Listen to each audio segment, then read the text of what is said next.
is all set. So, all right, what's up, everybody? Michael here, and welcome back.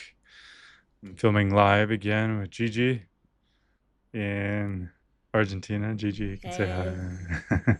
hello. All right. How's your morning, Gigi? It's going really well. It's Good. humid and hot here, but I have my AC. That's good. So yeah. Good, good, good. All right. So I have set up a new panel. I have my palette off to the side, and then in back, you can see, um, well, from that angle, you can't see it. So I'll set up the other camera. The in back here, I have a series of sketches that are we live close to a reservoir, and the reservoir is the Quabbin Reservoir, and that's Boston's drinking water. So I sometimes go down and sketch in that area, and I recently did that. Um, and I won't go through the whole thing, but I'll show you a quick snippet of what that looks like. I'll see you in the next one. So I had a little bit of a setup, uh, and I went through the video and showed people last week kind of my how I go out on location and paint from I love life. that. Thanks. I love that place. And I love to see like you somewhere. Like it's really Sure. interesting to see where you go because we always see the work like your mind, Yep. but to get to Yeah. see the place is really interesting. Nice. Yeah. So I did it was a mix. What I did was I kind of did commentary over the painting outdoors. And so then it kind of what spawned from that, the idea was that these are not um, finished works of art. What these are is they're studies. And so then I realized that uh, I should probably try to weave in kind of the mentality of trying to make a work of art versus a study. So that's the goal Mm-hmm. today. But the goal Okay. today also is not to. I feel like I'm kind of I'm repeating myself in some of the stuff that we've discussed, and it's kind of this like loose painting slapdash kind of like prep for something that could be done further on. And a little bit of that's going to be unavoidable just because I have a blank canvas, right? A panel. But I did Yeah. do some kind of prep to it. I just, put some brown and sprayed some black on it, and just enough to force me to kind of have to do some different stuff Mm-hmm. on on the panel. And then the other thought I was thinking is, rather than just going in with my kind of loose um, paints, yeah, how I usually do a gestural uh, sketch, that I would come in Mm-hmm. and I would do uh, a little bit of a charcoal drawing. So that'll Nice. already kind of change the spirit of the piece slightly, just because if I'm um, doing something slightly different, then it's going to switch up the technique from what I had on the demonstration outside. Does that make sense? So like this Yes. this demonstration is something, but I want to switch, and I don't want to just repeat the exact same thing, because I feel like if they want to see that, they'll watch the other video. Right. So what I wanted to do was kind of switch the spirit of it. So if in order to do that, you have to change kind of the rhythm, or the some step has to change. What do you mean by rhythm when you paint? Yeah. So typically if I start with my big brush, um, the there's a kind of energy that starts off the piece. And then from that point, a lot of the kind of consequential brushwork is trying to figure out how to then position that paint, right? So if you switch up something in the process, then the energy of my paint is going to change. So a lot of the kind of discovery process, if I can nail it down here, just kind of have things predetermined, then that's going to automatically switch my brush work as I go to apply it. And that'll give me opportunity to talk about something else. Okay. So let's say in the sketch, I took a blob of paint and kind of did like a little bit of a motion like that for trees, right? If I have a bit more of this kind of, let me back up. So part of this process that's unique that I think is foreign to people is that landscape painting outdoors is super fun. It's beautiful, and you're out there, and it's you're gathering information. But I think that the process of what to do with that information and the process of bringing it indoors and inventing a work of art and using that information is kind of lost due to photography. Mm-hmm. So photography has made us kind of in some ways very kind of obsessed copiers.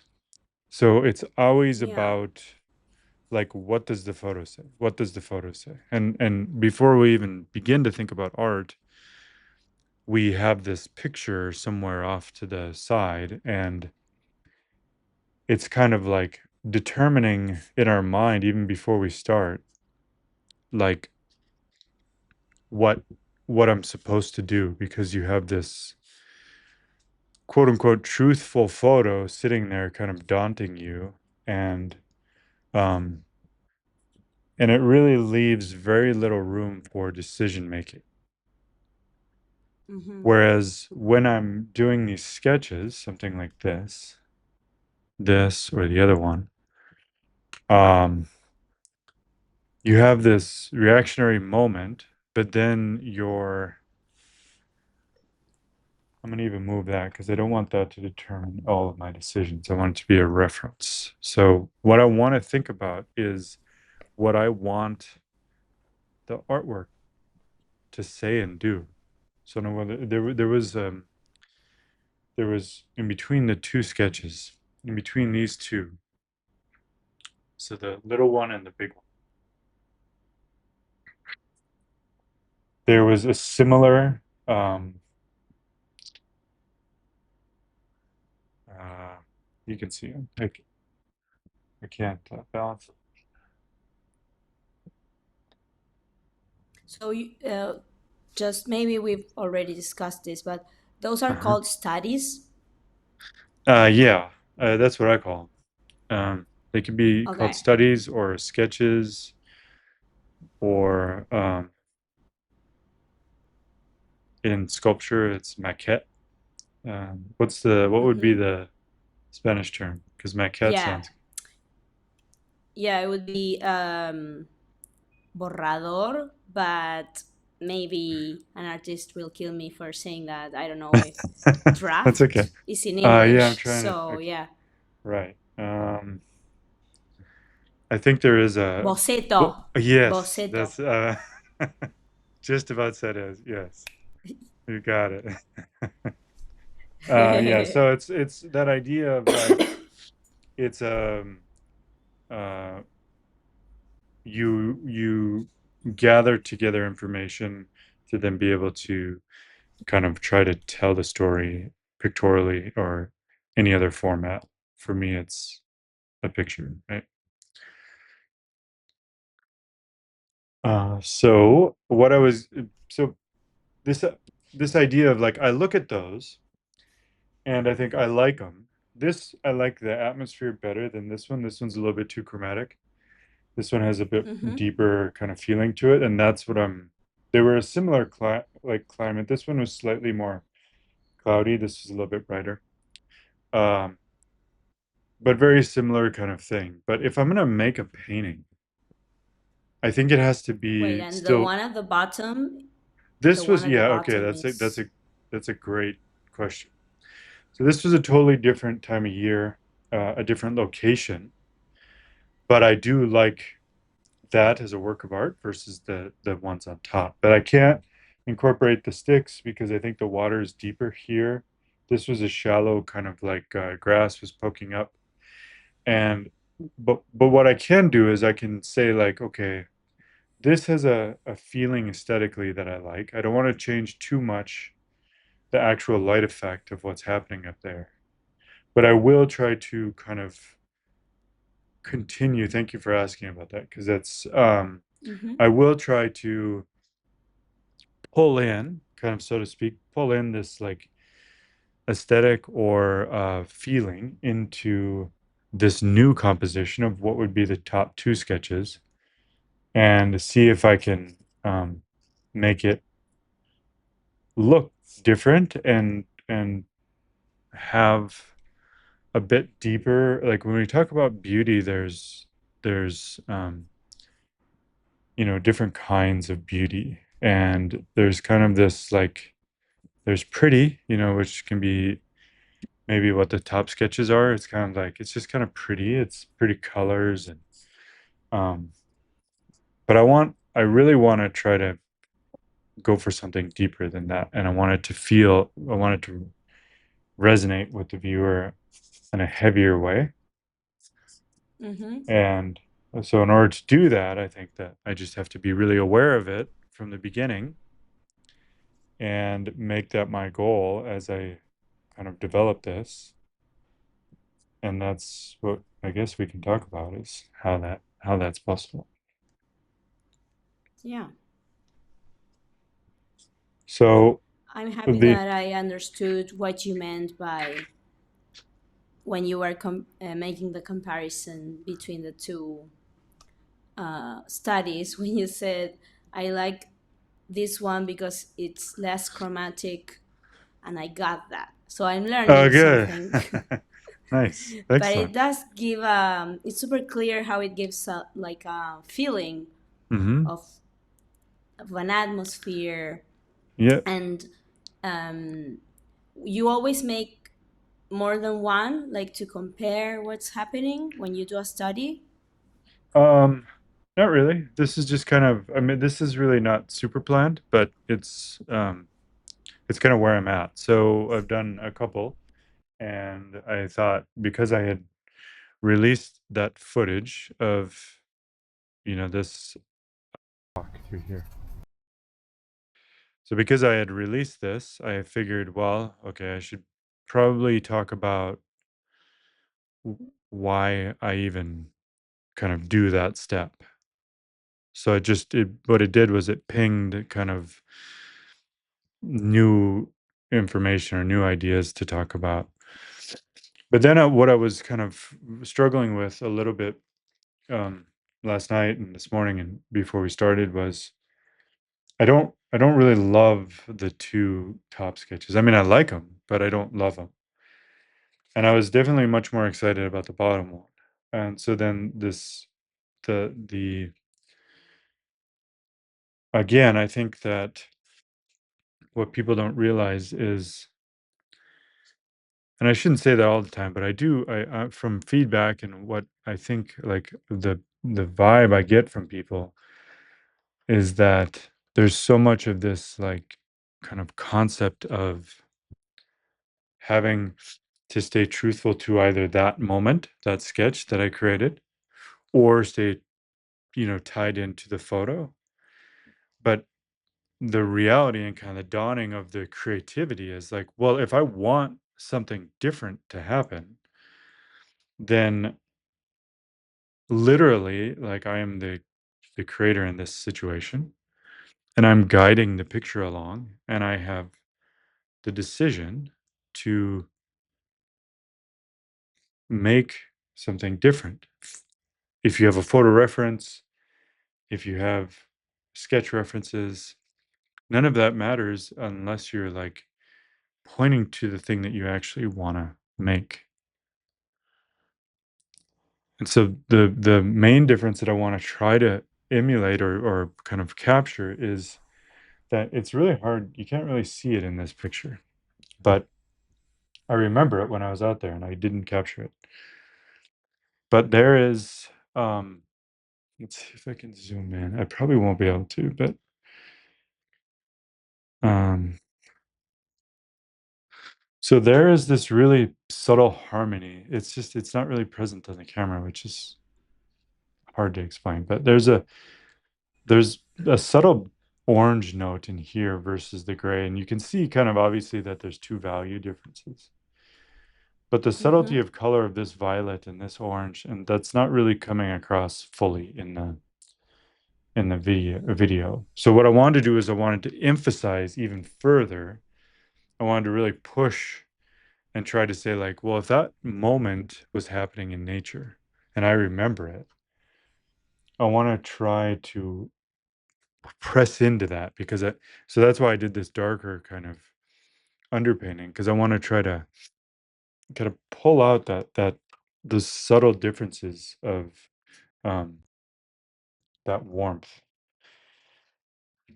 And so part of the reason why it wasn't really apparent early on or in both sketches is because I was working on a white canvas and that's really hard to get that contrast or that difference of so that's again that's why I started with this darker um, color. So then the first step, I suppose, yeah, do you have a question? Yeah, no, that is super Yeah. interesting how um, like choosing where to start from, like designing the right canvas, Mm. correct? Yeah. Even before like blocking, I don't know if blocking is the word. Yeah. Yeah. Blocking Okay. in or kind of just commencing, however that's Mm-hmm. viewed. So now I'm going to search for, I'm just kind of experimenting with different oranges and different, these technically would be hues, but also I'm thinking about chroma. So the where I'm at, so the hue is the color. So this is red, this is yellow, this is orange. That's the hue. The chroma is like if I jack it up and make it super intense. That's what we were talking about. But as I try to get more Okay. chroma in, sometimes the value drops. So the hue, value, and chroma. So if I can attempt to keep it really vibrant and fresh and keep it high up in value and keep the chroma kind of saturated, then it'll hopefully speak for so this warmth that was happening back there. So see, I'm gonna really try to emphasize that early on. And so there was a little bit up here as well. I'll go back to my Was palette. it early in the morning? There were slightly different times, but it was around 11 or 12, so it was not super early. So it wasn't like scraping light across the scene. It was more kind of the dense, kind of overcast day, and because it's winter, the sun is coming from a different angle. So it was traveling through the atmosphere further, I think, at an angle. And that's what was allowing this kind of winter warmth of this light during the middle of the day. That was, I don't know, that's how I'm kind of reading it. I'm looking over at the sketch, but the sketch the the difference is just not enough. So I want to accentuate and I want to make the contrast. So I'm going to set this brush aside because that's loaded with the appropriate color. I'm going to grab a different larger brush. And now I'll try to mix up a different, cover up this dry stuff. So you were saying photography, um, maybe this is a bit exaggerated, but imprisons imagination, something like that, or Yeah, that's a great way of saying it. I mean, that's definitely more romantic than I was saying it, which I love. What'd you more say? dramatic. Im- Imprisons creativity or The imagination, you Latin said? version. Did you say imprisons? Exaggerated, sorry. That's totally fine. Don't worry about it. Imagination. Yeah. Imagination. Okay, yes, yes, I love that. Yes, we want to set free our imaginations. Um, so photography, what people they feel very convicted about following the photograph. And usually what that does is it creates um, a kind of let me go back to my palette because I think that's a little bit too chromatic. I'm gonna add some black. Uh, the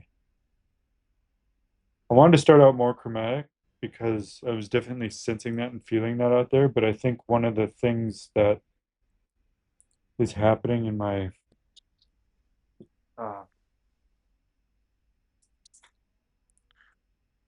is the chroma is too much all over, and it's kind of flooding our senses with a little bit too much of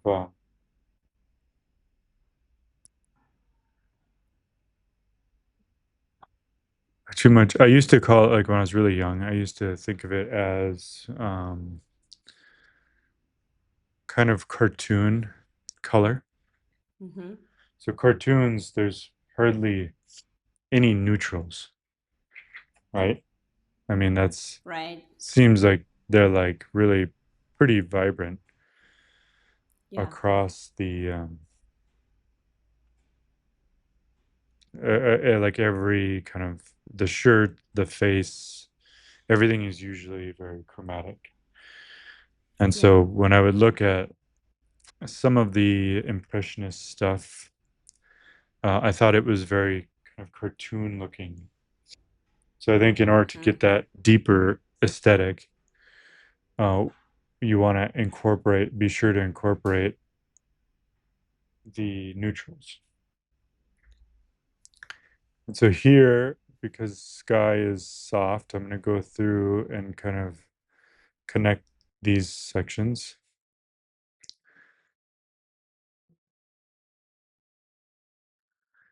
And the reason why they're soft edges is because the scattered light bouncing around inside of the clouds and the light passing through different parts. And this is not an exact placement of these. What I'm doing is I'm kind of just starting to search. Um, remember, I was talking about the energy of it.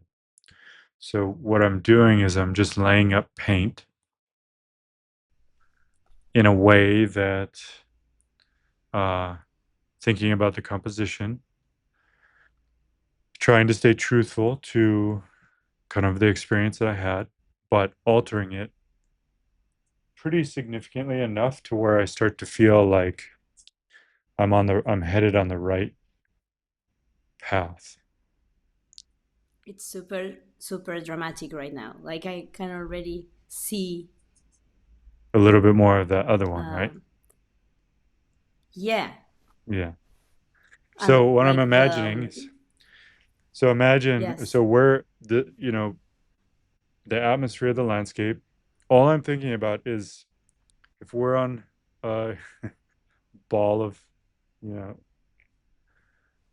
if we're looking from out into the atmosphere and the sun is way over there or up slightly higher, Mm-hmm. then I'm imagining it coming through and filtering through and hitting these things in different ways and then giving us an effect here on Earth.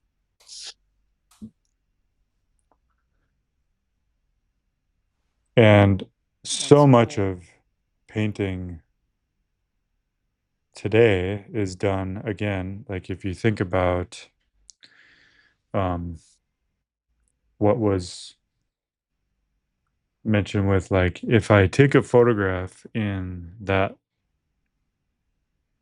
environment, unless it's a really dramatic photograph, probably it's going to be very blown out or very kind of like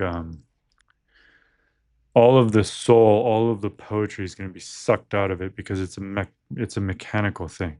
It's just gonna it's gonna Yeah. somehow copy contrasts of this hill versus the sky, and then you're gonna be left with no drama left in the sky. But our eyes, when we're looking at like the overwhelming beauty of nature and an effect happens, our eyes are adjusting, and our eyes are much more sensitive than um,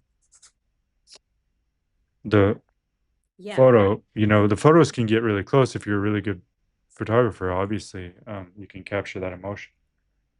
You've seen cinematic imagery and things that are, um, Yeah, of course. yeah, But right. you So it's mean as a tool to create art, like for it to just be like, for your instance, boceto, the difference between a really good movie and like an iPhone photo. There's a lot going on right? to capture the emotion of nature.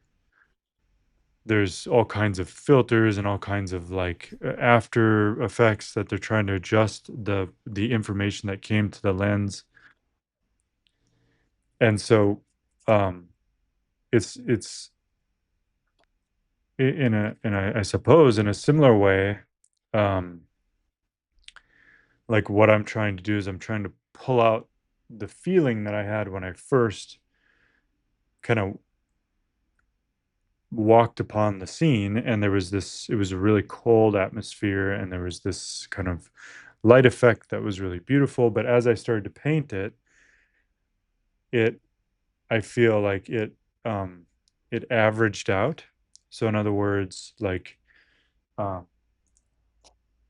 I was being more and more literal as I kept painting, and Mm-hmm. the beauty of that moment kept kind of fading, and um and then I averaged everything out and it became less interesting.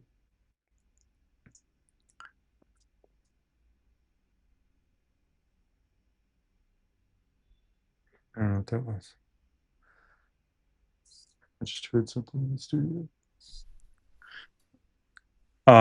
So a similar thing I could love happen. this effect. I know, like, I know that this is not supposed to be like, but I love the effect of the mountains, like, or the hills. Yeah. Um, I love that effect. Like just the really dark, like kind of Yeah. charcoal. Yeah. Yeah. Yeah, it won't stay quite like that, but I will No. start to add some deeper purples and deeper greens to try to kind of I'm wondering if, for the sake of trying to get the light effect, I'm wondering if I think if I went in to trying to get the deep, darker kind of water effect and how that relates to the sky, I think that could be helpful. So I'm gonna kind of go in that direction rather than just go to the hills right away. Because the Mm-hmm. light is Mm-hmm. so kind of corresponding and so related to the water that I Yeah. think it would be helpful to. So in so I could use some of these mixtures obviously, but I think that something that's I need to break out my paint. While I talk, I'll put on this. Actually, I can put it on both of us. Um, so the I want to paint the land. So the land has this yellow color, so I'm just basically grabbing a bit more raw sienna. And then these colors that I've already mixed, those will show up kind of in the water, but I think that there's a different um, color in the water. So I'm gonna put some raw Is the umber bag in. organized inside, or is it like I love it. No, not at all. like just nice? Yes. Yes, it's a good question. All right, let's see. So there's a land mass. If you look here, so you can see the difference of the, I'm emphasizing bumping up this orange and kind of making sure it's more dramatic. So here there's a land mass that's happening in back. This one as well. This one was a little bit more, this one I was, because it was a brighter sky, the land mass was lighter. And I think I'm gonna go towards the darker because we're shooting for drama here. So if I go to the palette and I take this yellow and brown,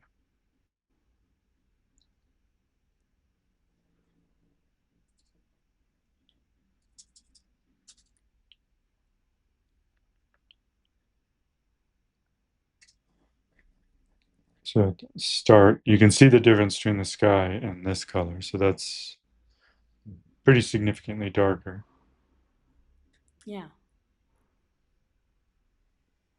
Go to my picture here. So there's this land mass here. I should just say, I guess, the shoreline versus the trees. Mm-hmm. And these are pretty generic right now. Again, this is all kind of placement of, this is using the sketches, using my memory, using what I have, my understanding. So the reason why it's generic is because as you add information, uh, you'll get, um, this is a little bit of the landmass that was poking up because what the water is kind of low. So there's little areas of land that are kind of sticking out. So once the winter comes and the reservoir fills back up, this would be different. These would probably disappear, but there's little snippets of um, land that have come up. And so that's what that is. So this is like a natural water reservoir Yes. that Hmm. provides Boston with Yes. water. Yeah. So it's like a high quality water they have in Boston, right? Yeah. You're Yeah. part of Boston too, right?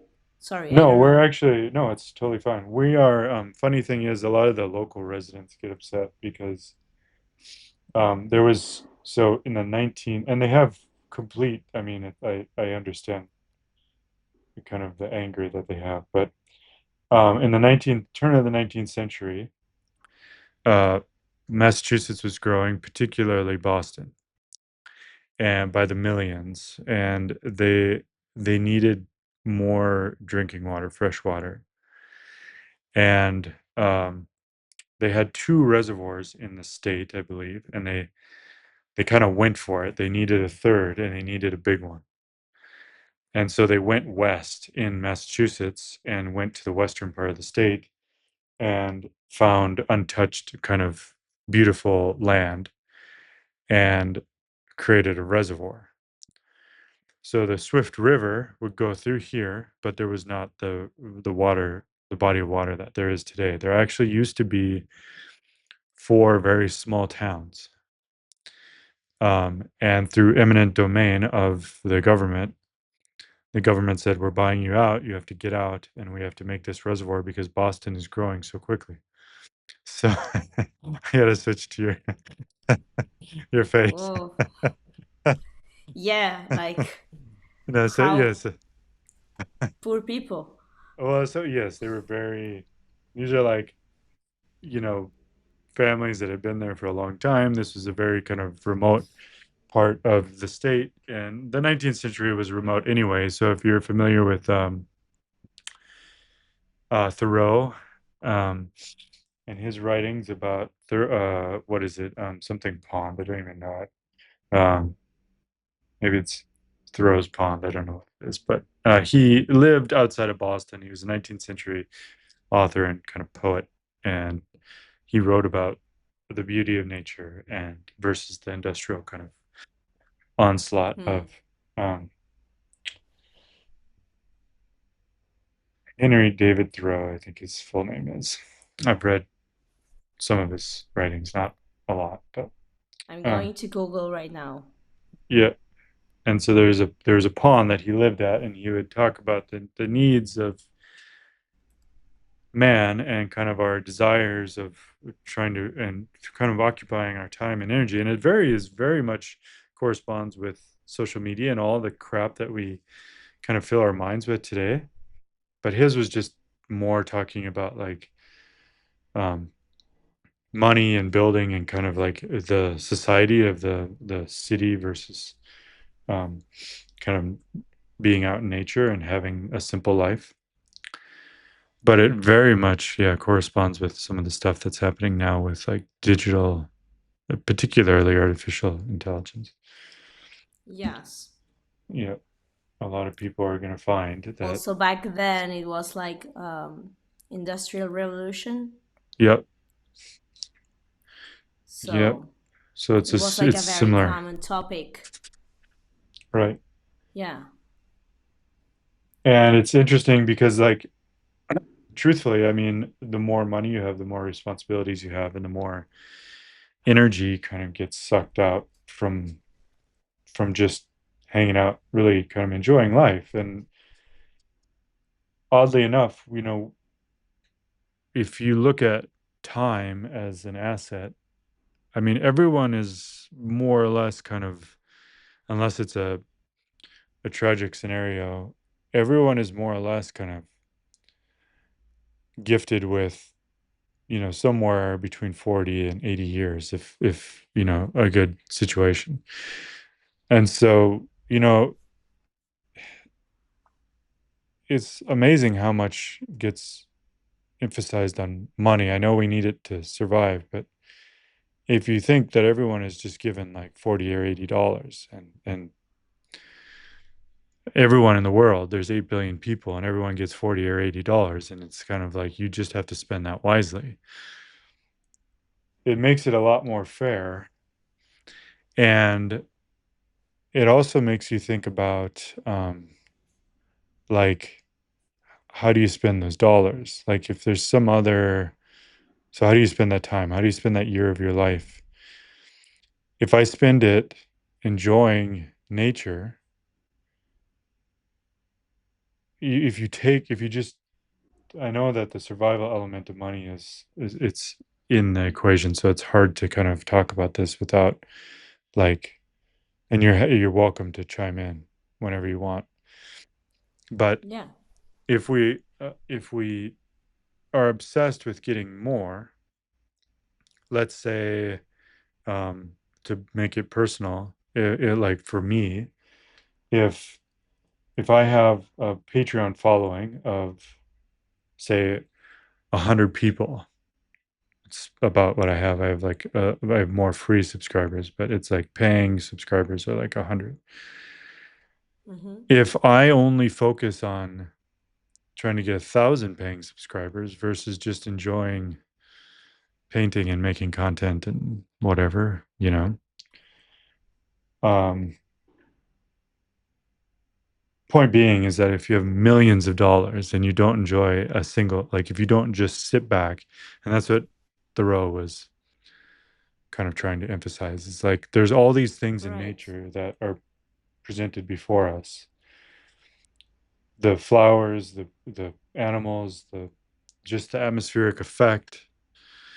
And if we don't learn to see that and enjoy it for what it is, the glory, the beauty that's coming free to our eyes, and like that kind of deep satisfaction of being human on this planet, then we're kind of missing it. Yeah. Yeah. Sorry. And at the same time, we are ruining nature. Sure. Yeah. I mean, that's the other part of that. Yeah. And what I'm really kind of I've done a little bit of kind of watching and finding out about. Unfortunately, with AI, they have to use drinking water. They have to use like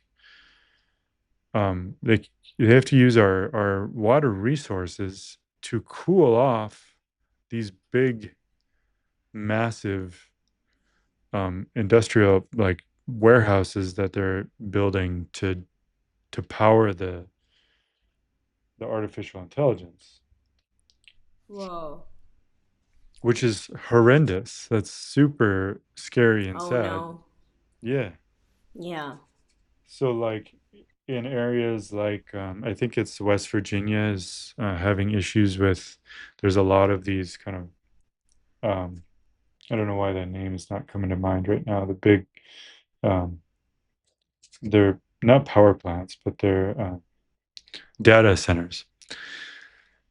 The Mm-hmm. big data centers that they're building that have all of these computers in them that are running 24 hours a day,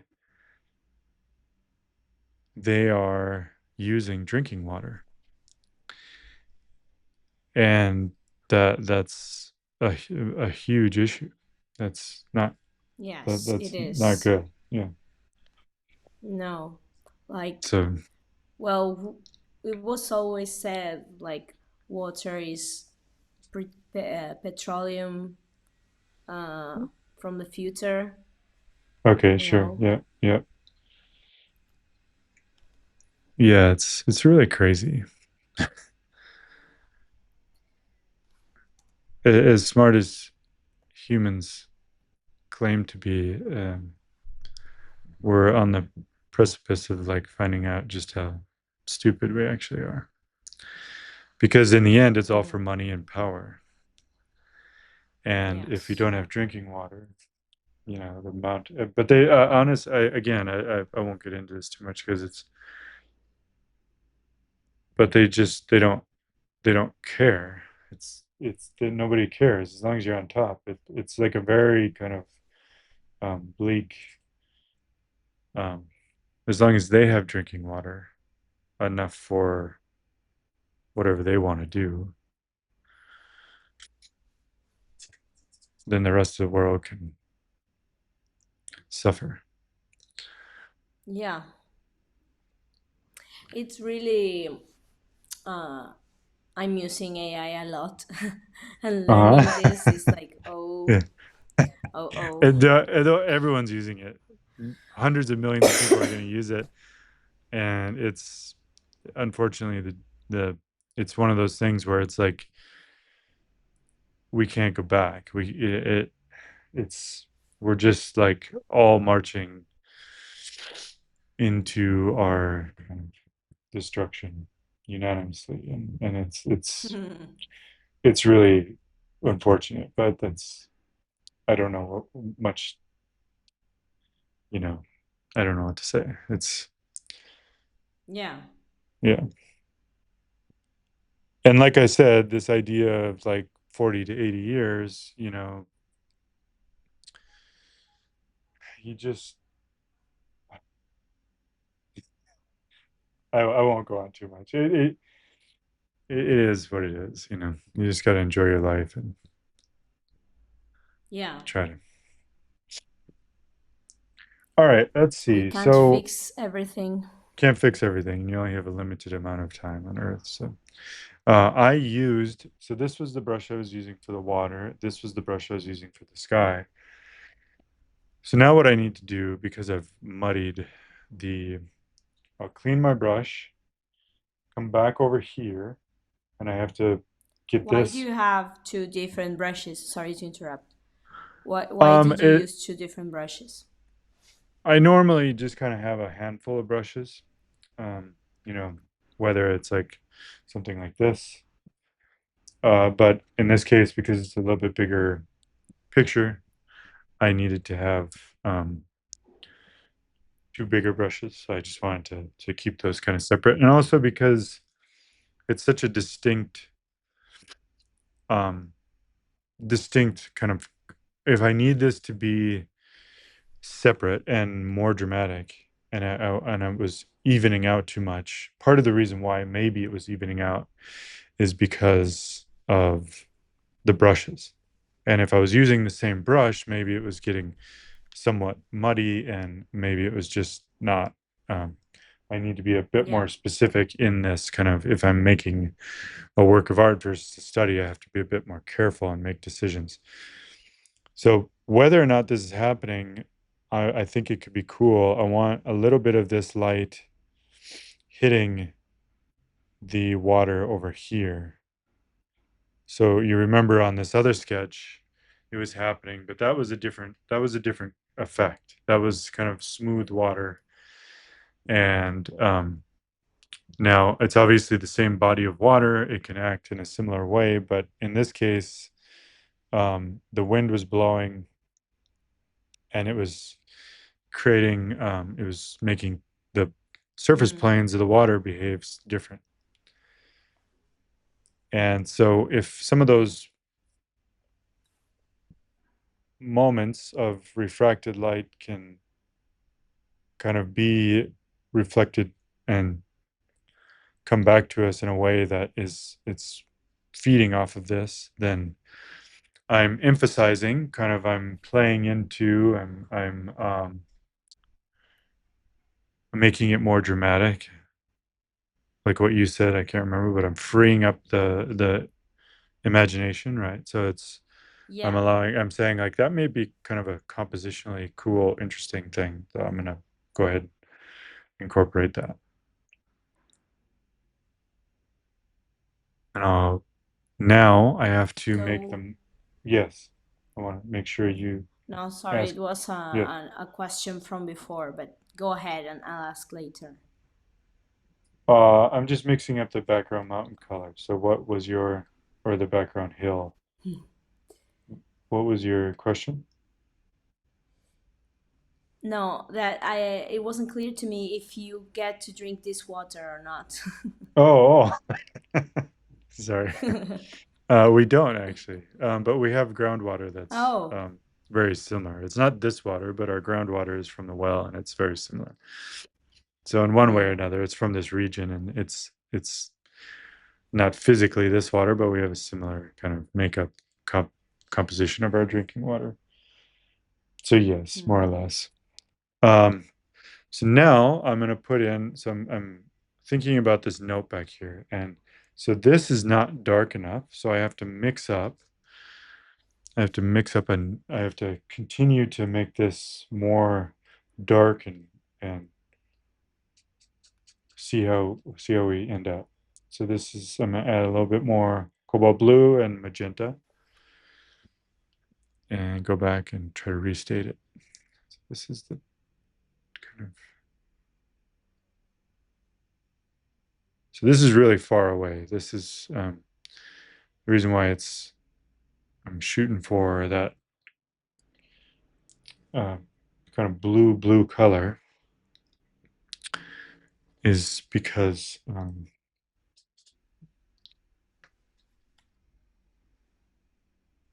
I want to emphasize the difference of the distance between the two.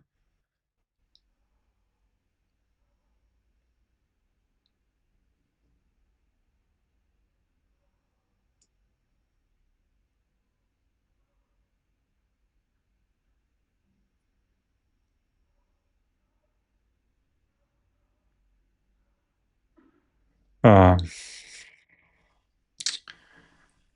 all right. Whether or not I like that shape or not, that maybe I'll bring it up a little bit there. So it continues. And then the trees on that tree line are going to be uh, different as well. So now you get that drama kind of atmosphere floating around through there. Yeah. We're all about the drama.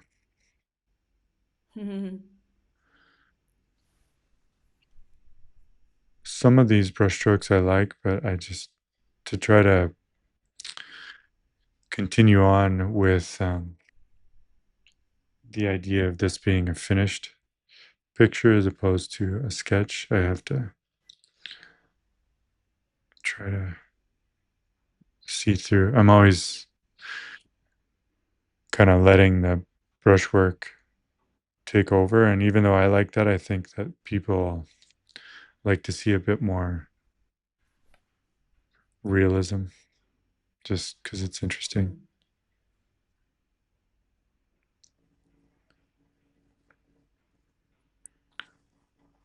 Do whatever you like, obviously, but I think that if you can, so like in my situation,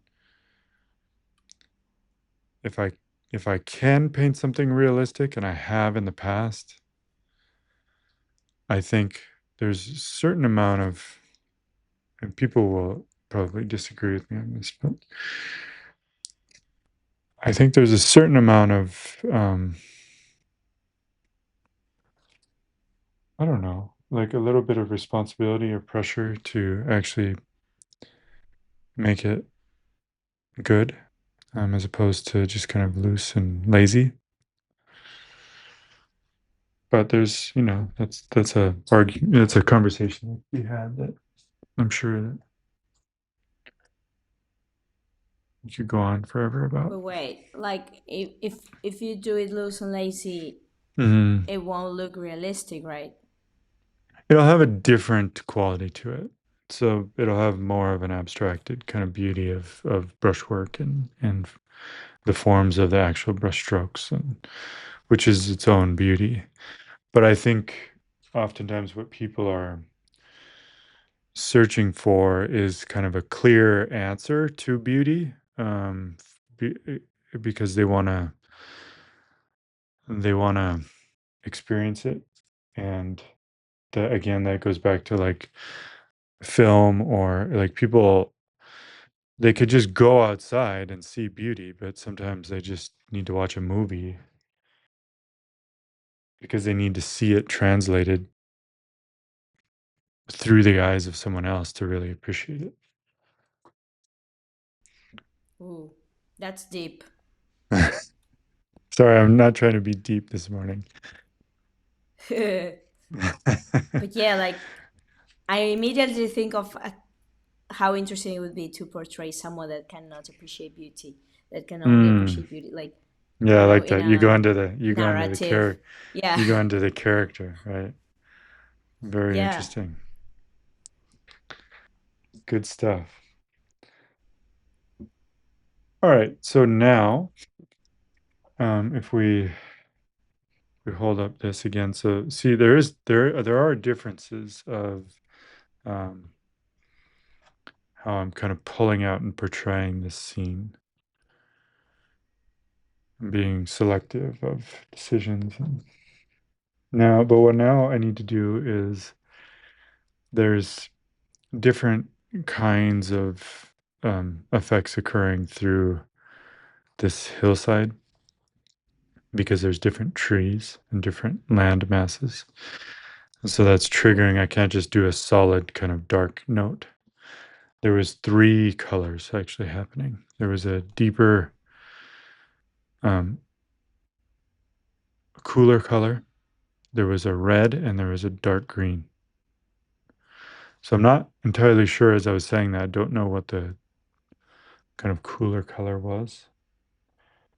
I think what may have been happening, gosh, the I'm looking at my sketches, just thinking about trying to figure out the.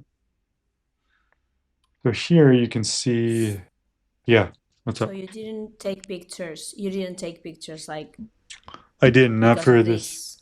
I just did because Hmm. I was doing I was just doing what I like to do. And usually when I just paint for myself, there's usually not photography involved. Sometimes there is, but if I'm going to do it and it's, just kind of doing what I love, part of it is trying to Hmm. figure it out. Um, so here you see that there's some kind of landmass. There is this warm note, which is um, I don't know. I don't know exactly how I'm going to portray it. And that's part of kind of when developing this and working, this is emotional reaction. And then I have to, if I'm going to,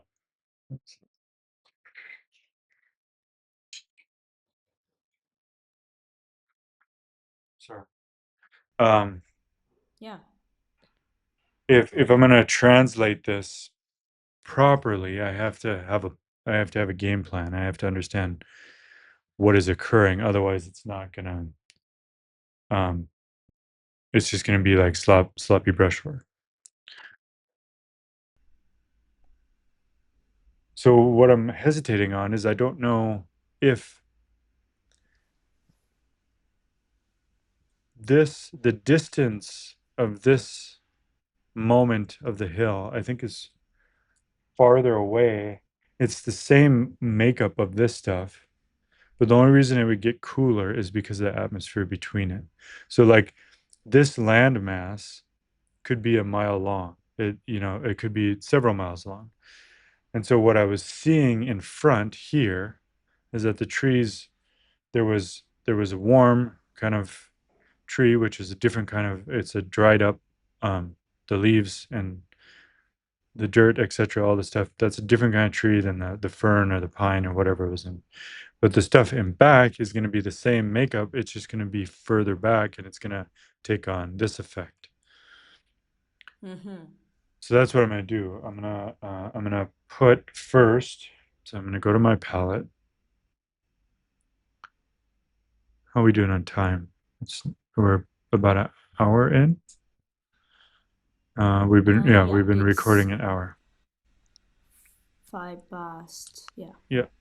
All right. So if I take the burnt sienna and Viridian, that'll get me a pretty dark, um, like a mixture of warm and cool, because the Viridian is cool,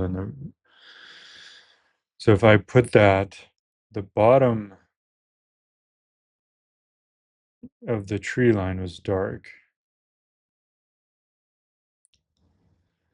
um, and then it went lighter, so I can grab some yellow and burnt sienna,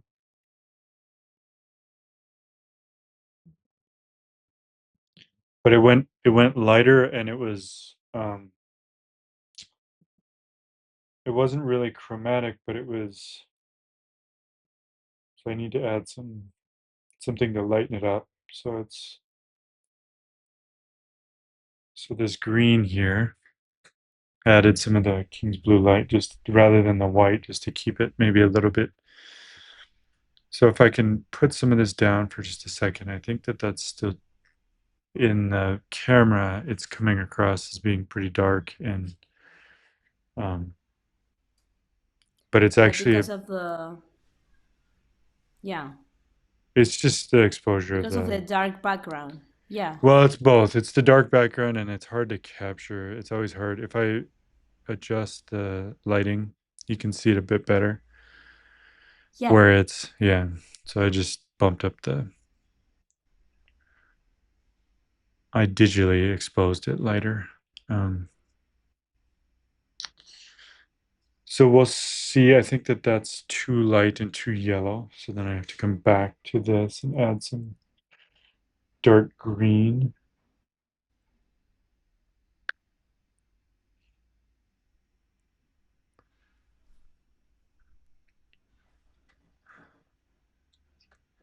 So then now, so I have this mixture. So then there was red, there's like a warm red. So I'm gonna take the sienna and add some white to it. So the burnt sienna, add white to it. And now this is the other kind of tree line here. If I go to the composition, again, a lot of this stuff is the way that the um, all of these colors are interacting. This blue violet, this red green, all these things are, I'm intentionally trying to make it a pleasing color harmony. So within that, then within this green, I'm going to add some really deep red, which is going to be burnt sienna and magenta, and put some of that as some of the darks underneath.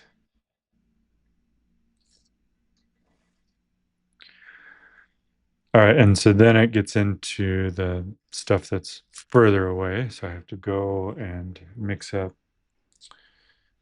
the so like these objects further away are going to incorporate some of the atmosphere.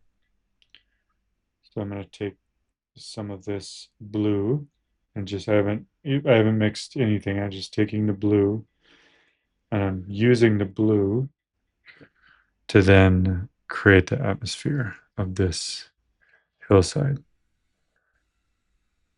So Mm-hmm. it's literally the brush of um, those trees are a bit more pronounced. It's literally the dirty brush of the tree mixture with the blue because the blue is the atmosphere.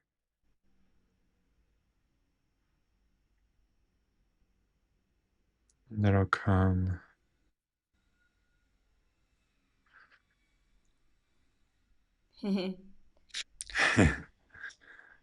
I love how it all comes together so quickly. And then this, Like these I little, say quickly, and it's not quickly. It's a lot of no, it work, is but you quick. know You're what I right. mean. I Like mean, it's suddenly definitely, it appears. it's a little bit of like that. Bob Ross was very entertaining on public television. I don't know if you're familiar with his the guy with Bob the afro. Ross. Yeah, the guy with the afro. He was an American. Uh, you have to look him up. I'm looking him up. He was like a Bob he was Ross. a really famous Oh artist yeah. on public television. Yes. Yeah, and he I would think like I've seen something on yeah, he would social paint media. stuff in like a half hour that was really kind of um he would just kind of make it look somewhat like nature, but it was not very deep. So it's kind of he In would have half an that hour. in a half an hour, yeah. It just kind of and it would put the trees in and make it look like, but there wasn't a lot of subtlety or deepness to it. It was just kind of Right. for the audience. The things I'm No, this is a struggling good with right example. now, he was definitely not I know what you approaching. mean. Yeah. Yeah. To translate beauty, he was just doing it for the masses. And so he Yeah. was making pretty pictures for the masses, which is very dumbed down. And so, in order to do it in a way that resonates, kind of that is particular for a very niche market who understand beauty, um, that's the market that I'm shooting for. Hmm. All right. So now what I need to do is you see this section of blue here. That actually is kind of a mistake because if this atmosphere goes across, it's going to clip, it's going to continue because there's nothing unless there's a cloud here blocking this atmosphere, which could happen. Um, and maybe I can continue the orange over this way. So that makes it feel like there's a cloud closer than this atmospheric effect back here. But in general, what I was thinking is that the orange would go across. But compositionally, I think that making things different is really important. So maybe I'll just play around with the idea of So long as you know what's happening, then you can reinvent the space and make it happen. So if there's a section of, I just have to be careful though, because so if this is coming through, what I'll do is I'll kind of walk through it and see if I can make it happen. Basically, I have to continue the picture, first of all. And second of all, I have to make it Mm-hmm. make sense. So I'm going to grab the orange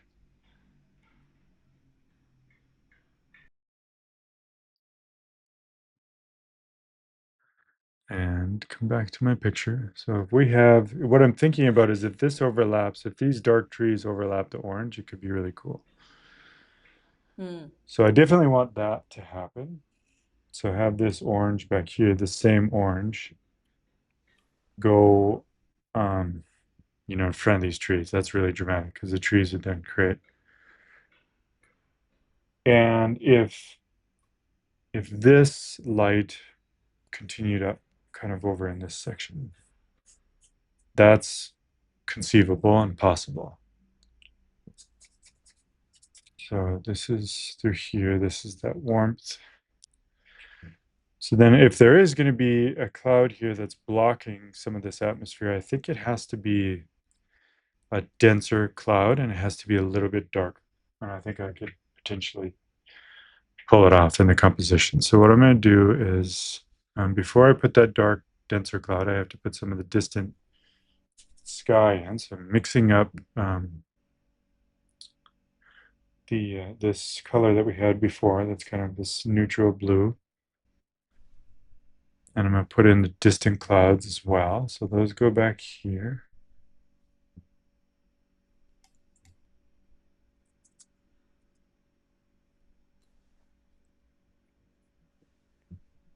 This is a land mass.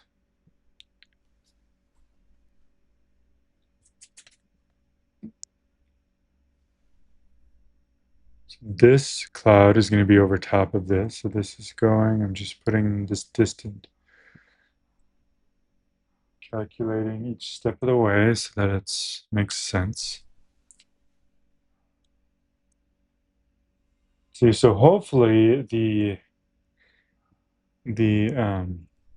students and audience will start to get a sense of um, the difference of how I approach a work of art or a studio painting versus the quick kind of sketch that I did on location because I showed that. So now that they know that process, I showed that process, then this kind of more thought about, conceived, walking through every step carefully, that will start to make the click that I want to have them,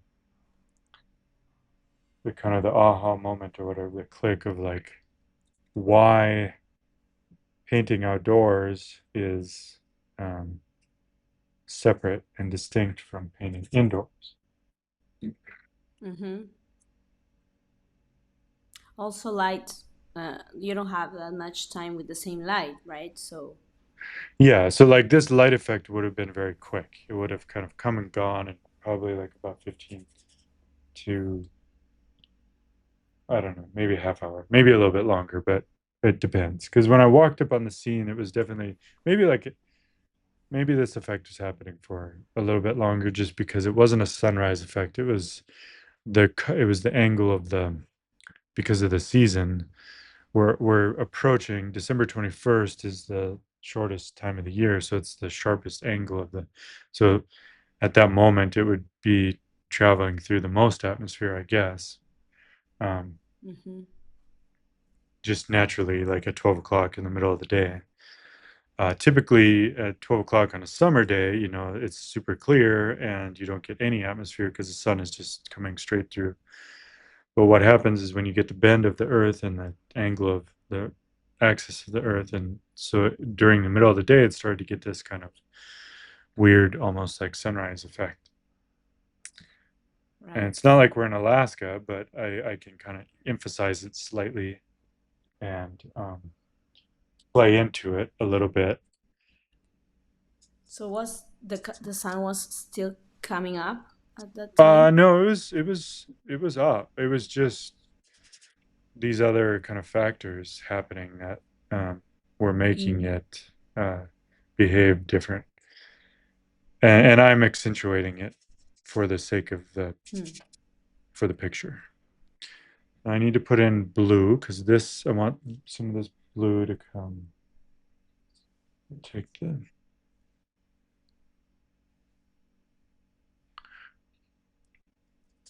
I'm gonna go back to that denser cloud. I have to get this other stuff. Sometimes there's like work that needs to be done before you can put Mm-hmm. in. This stuff is cooler, bluer because I don't want a sunset effect. I want to make sure that it's if I take this blue because this the clouds were being uh, as you can see in that so as you can see it was definitely like it was during the day, you know what I Yeah. mean, it was bright, so I'm accentuating it, but I don't want to lose sight of like, so I have to be careful and I have to make it a bit more so it's not doesn't look like a sunset or sunrise. Right. Yeah,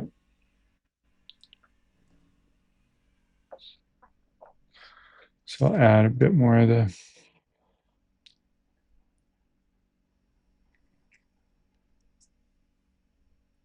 so this is going to be the So dark. What's that? has the dark background helped achieving what you wanted with the orange value?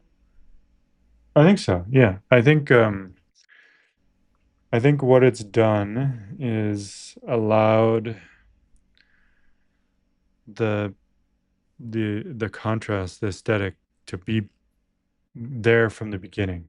So what had happened Hmm. with these, I remember is like particularly this one. Like I remember seeing it and just not being able to capture it because my paper was white and it was kind of it just didn't my materials weren't gonna allow me to make it happen um, as quick as it was happening.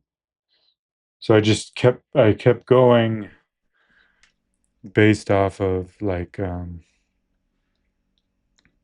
I was still trying to be truthful.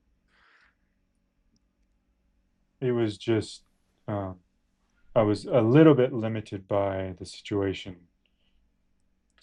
for the feeling that I had. So in other words, like um,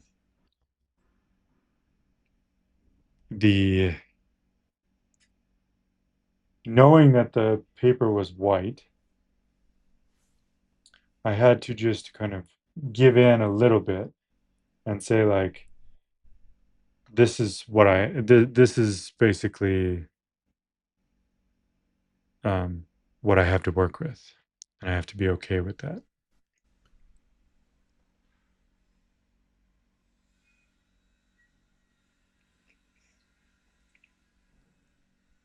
Now the orange, I'm going to make the orange cleaner again.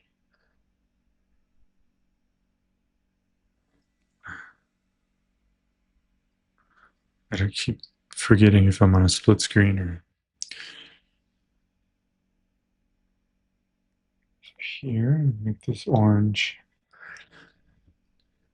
go back in and make it brighter. I'm brightening everything up. I'm trying to make it feel like there's more light coming in through the clouds. So on a sunset or a sunrise, I suppose there would be stronger shadows occurring. So I'm trying to.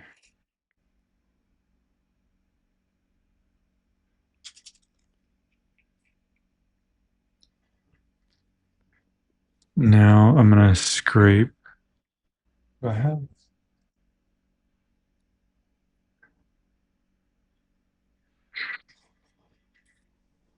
Looking for a palette knife.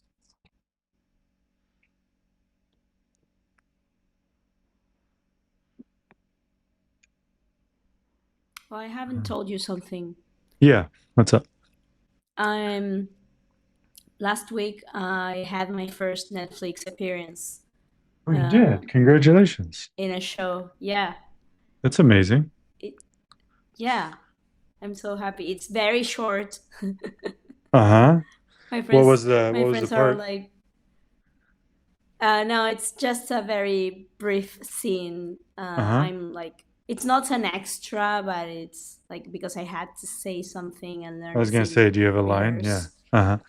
Yeah, I have like a few Nice. lines, but it's not like in Argentina that's called a bolo. It's not an extra, it's a little bit more, but it's like so quick that I told my Okay. family and friends, hurry So up what when you capture it.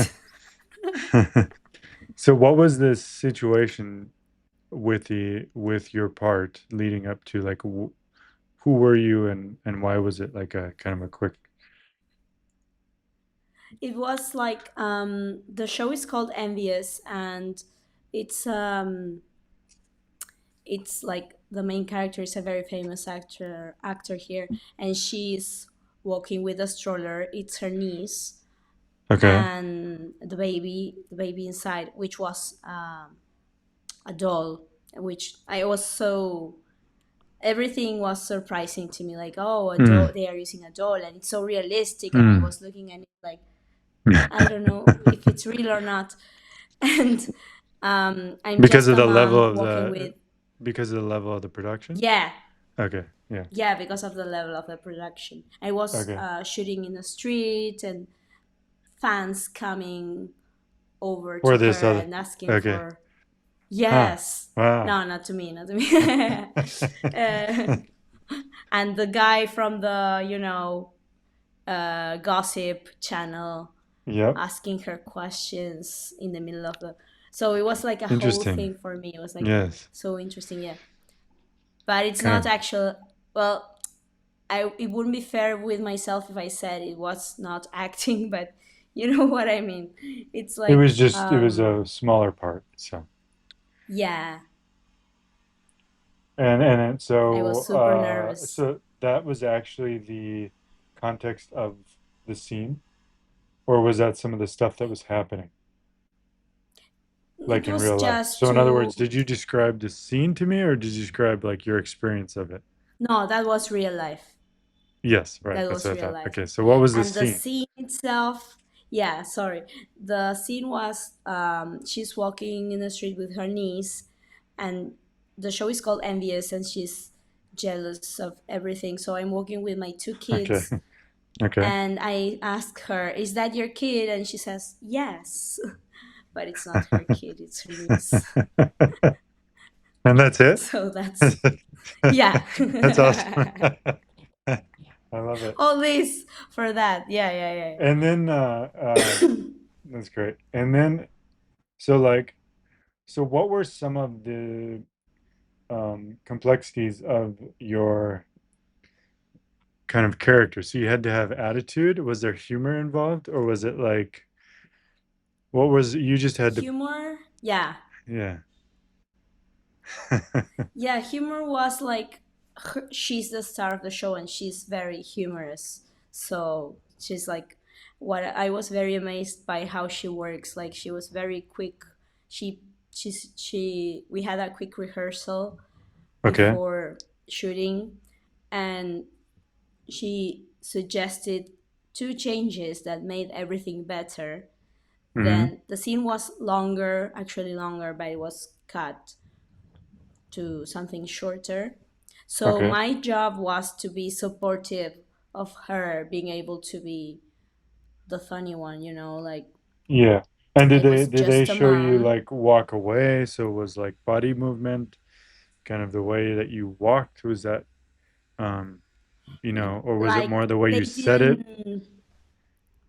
like the It tone of was your more voice? about the situation. Yeah, the situation, and um, connecting with her. And they it was so quick that they told me, okay, you have to get, when we shout action the first time, it was more like organizing how it went, Uh-huh. rehearsing where we had to stand, because we had traffic was Blocked. Yeah. still going. Oh, No, okay. no, it was still going. Yep. So when the lights went red, we had to cross for real. So Okay, interesting. Yep. it was really really fun for That's fun. like the big production thing. But my Yeah. kids were like, the scene is longer. It was written in a longer. It was a longer written scene, but it was very short in the final cut. Okay. So I was Yep. practicing the lines, but I Yep. had two little actors, my two little kids, and they were Uh-huh. talking to me all the time.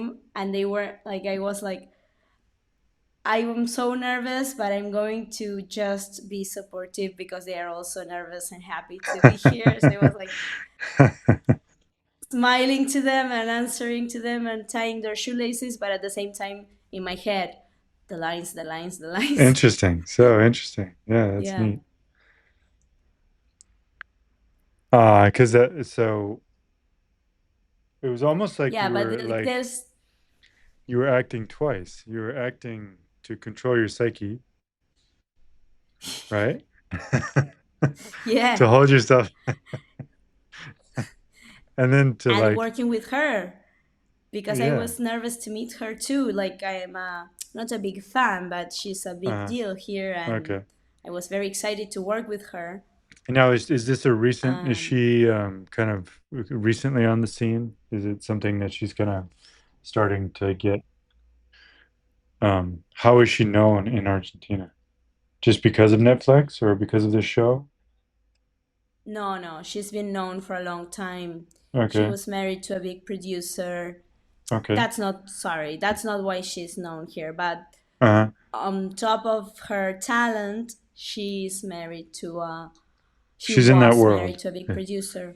Yeah, She's yeah. Okay, and interesting. she was on TV, and this is the third season of the show, and it's very Yeah, wow. successful. Nice. Good for Yeah, you. thanks. It wasn't Yeah, such that's an artistic thing what I did, but yeah. life experience. Yeah. Well, Career experience. Yeah. yeah. No, that's I great. shouldn't bring it down though, No, because don't it's a downplay big it at all. Yeah. accomplishment. But yeah, yeah, Absolutely. downplay. That's a word. Yeah. Yeah. Uh yeah, I mean, people will have a similar effect of just like witnessing, like, so those fans on the street, they thought it was a big deal just to even see her. You know what I mean? So you were in a position where you could meet Yeah. her and just, you know, cross paths with her Oh, professionally, which is really cool. yeah, Yeah. yeah. It was a big deal. So if Like, there are many actors trying to get that spot, and I've yeah, been doing it for a long time. And I've just turned 40 last month, and this is the first time I achieved something like this. So nice. it's really big for me. Yeah. I remember you saying that you have to achieve in art before while you're young, because people help you more. But in acting, I find it to be different, at least in Argentina. Like, it's true because I cannot be Juliet in Romeo and Juliet, but I can be so many other things, you know? Oh my gosh, yeah. Yeah. I mean, I also think, first of all, you don't look 40, so that's good. Um, but Thanks. second, second, I think that like there's in every stage of someone's career, I suppose, there is a different perception that the public or collector or whoever you're trying to, work with, whatever the situation is, um, the perception is going to be um, a certain way. So I think I don't want to downplay the fact that people can have breakthroughs later in life, most certainly. You know what I mean? Um, Yeah. I think in the art world, that's slightly different because, like, the asset that you have as a human being in the world of acting is that they need 40-year-olds for scenes. They don't always need Yes. 10-year-olds or 15-year-olds or 20-year-olds. They need 40-year-olds. And so, but with painting, I think that the perception is that if you haven't got it figured out by the time you're 40, maybe you shouldn't be doing this painting thing, right? That's kind of like Yeah, yeah, I your break understand. hasn't happened by the time you're 40. And it's unfortunate for people who are picking it up later in life, but it's a hurdle that is a real one that people have to contend with is that Yeah. yeah, there's the younger kind of person coming up on this, and it, because I think it's different because they view it maybe as they look at it, even though if it's only a couple $1,000s that they're spending, is it a good investment? Is it going to be like something that's like kind of, am I buying something that is going to go up in value or that no one's going to care about? Right. Right. I don't know. I don't know how much that is in people's minds or not, but I think it's kind of subconsciously put there just because of the art That's super market. interesting. Like you have more opportunities when you're younger because of the potential of Yes, what you will absolutely. become. 100%. So, like, an example, when I was 23 and I sold a painting to an attorney in California, um, I had mentioned to pay for a wedding, probably I think in a different, recently we Oh talked yeah, about this. Yeah. you told me that. Yeah. Yeah. So that was maybe, I don't know, but someone just being kind of gracious and supporting a younger person. Maybe they liked the Mm-hmm. painting, but chances are that they probably were also just being gracious and supporting a younger person.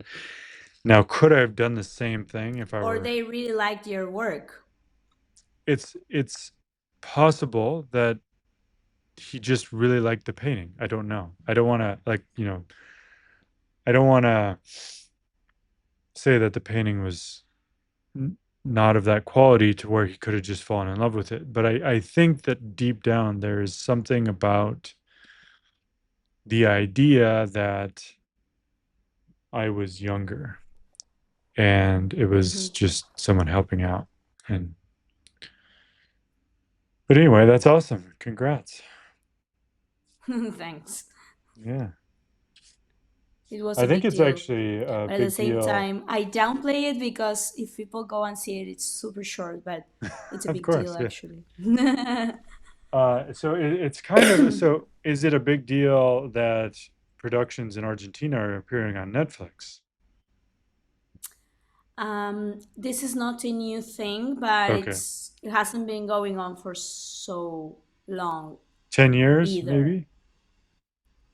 Less, Less. maybe. Okay, it's Yeah. interesting. I don't Yeah. remember which was the first Netflix show Yeah. that was made here. Lots of documentaries. Okay, sure. I should find out. I should search for that. But yeah.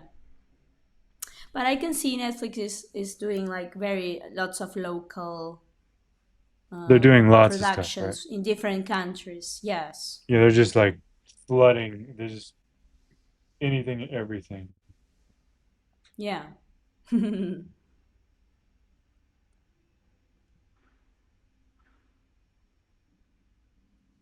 All right, let's see. So now so what I'll try to finish up, because we're at an hour and a half, is this effect of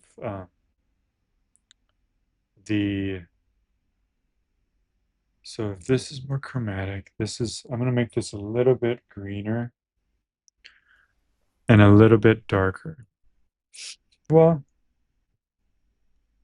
It could be just as far, but I want to make it less chromatic. So let's see. I'll go to my palette. I'm gonna grab some. Now I'm gonna do the opposite. You know how I had a this hopefully makes sense. Remember earlier I was talking about I had this color and I dipped into here to make the atmosphere of the hillside here. So in other Mm-hmm. words, I had a green, I dipped into this blue over here. I had this color, I dipped into here to make that atmospheric color because Mm-hmm. the majority of the color was actually the trees. It was just further back. Now I'm going to do the opposite. So I'm going to take this color, which is the atmospheric color, and I'm going to dip into some of this green to make the distant hill. So I'm going to see if that works. Maybe too green. But I'm going to try it and see what happens.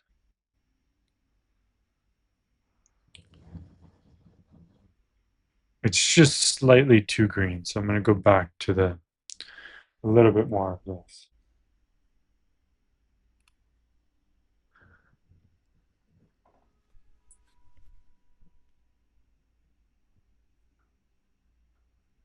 So you see that? That's closer than that, but it's Hmm. definitely further away than this. Hmm. And then I'll go back to my, I'm gonna grab just a little bit of the land. Actually, what do I want to do? I'll grab a little bit of the land and I'll do some stuff back there. So when I say grab a little bit of the land, what I mean is I had a mixture down here that was this kind of warm color. So I'll go back up here and now I have to establish. So if that's like a body of water,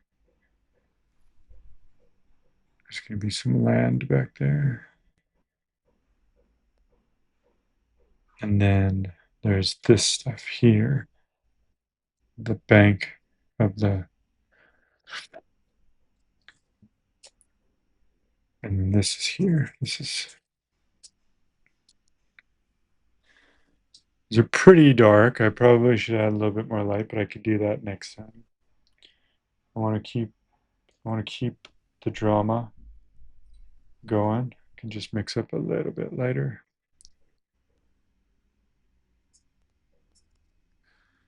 So that's land, and now I can finish up a little bit of this water,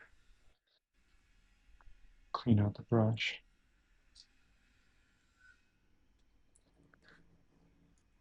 Mix up a lot of paint here. And now this effect of water. So that was the sky. Just mixed up a warm note. What I want to do is I want to grab um, a lot of this color actually before I put this down because I don't know if I want. So this is that effect over here. That was the light that was catching the. With the wind.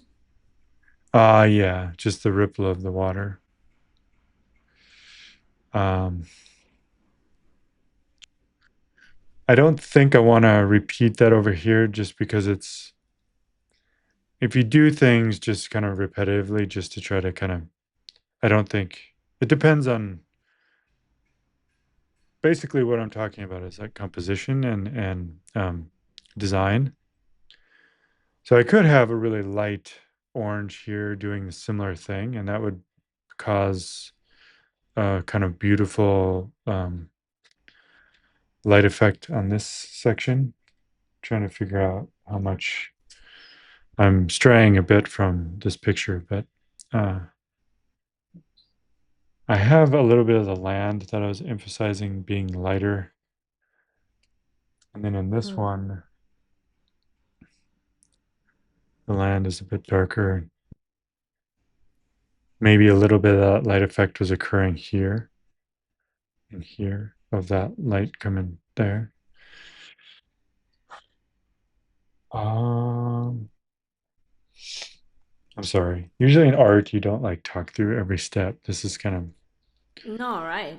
of Like it's thinking usually you everything kind of think, twice because, yeah, yeah, but at the same time you're I'm painting teaching for myself. like, Yeah. yeah. I'm gonna mix up the, I guess, some of this warm sky color. And so this is mimicked in the water through here.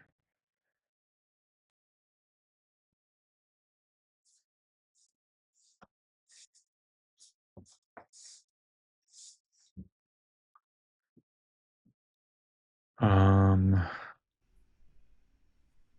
Add a bit more blue and brown to make it kind of darker.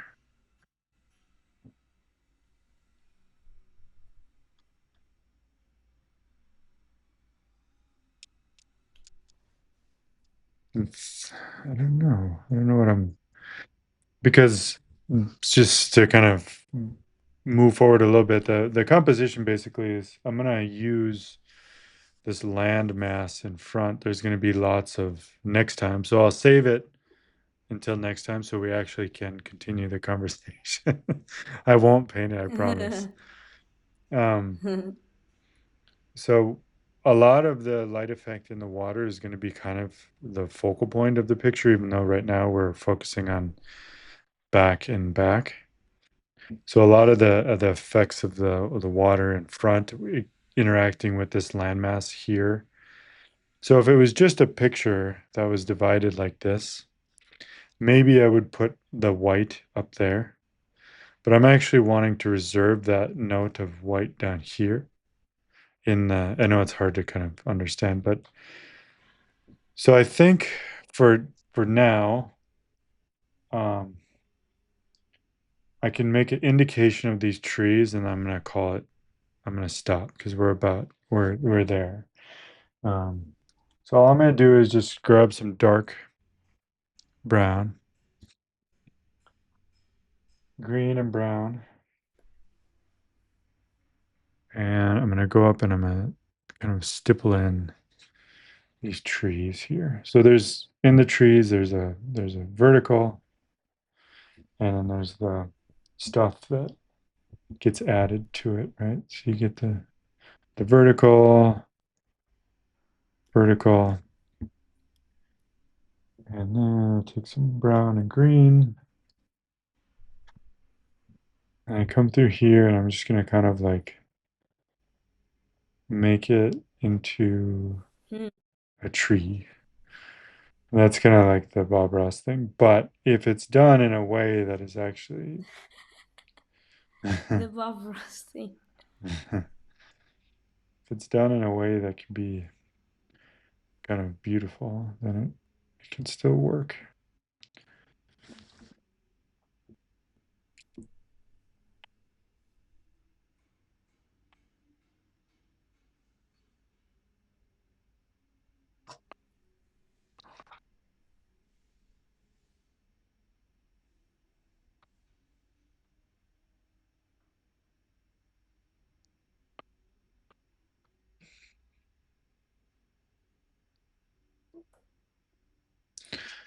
So these are connected to this landmass.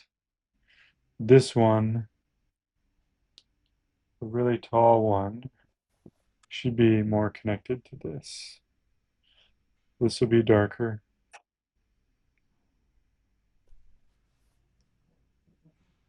And this, there can be some darks through here. There can also be some darks where the water and the dirt, the landmass meet.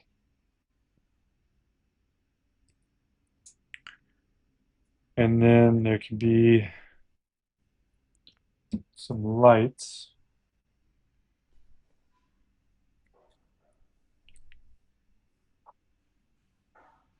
some of the rocky lights there. So for now, I'm going to call it done for just for this session. And next session, we'll deal with the whole body of water and the foreground rocks. Sound like a plan? Yeah. Super Okay. interesting how the trees appeared so quickly.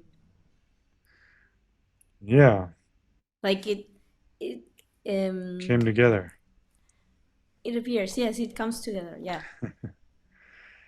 That's I mean